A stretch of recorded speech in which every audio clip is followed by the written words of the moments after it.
Sinalubong agad tayo ng isdang ito. Pero may isdang martis pa dito at dalagang bukid na nagtatago. Oh, di ba? Nakikita nyo naman. Patay! Ay, sayang! Di tinamaan. At tama nga naman ang kasabihan na kapag ang biyaya ay nasa iyo ng harapan, huwag mo na itong iwan.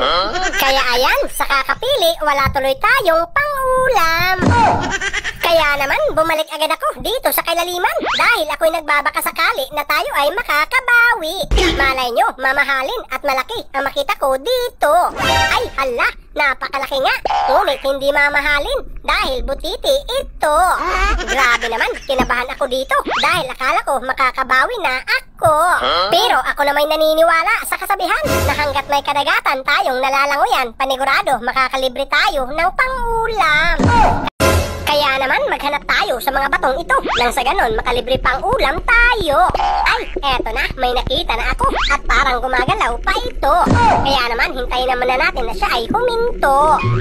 Patay kang isda ka. Ayan, isdang ipos-ipos pala ito na pagdating sa paksiw at prinito, dabis talaga ito.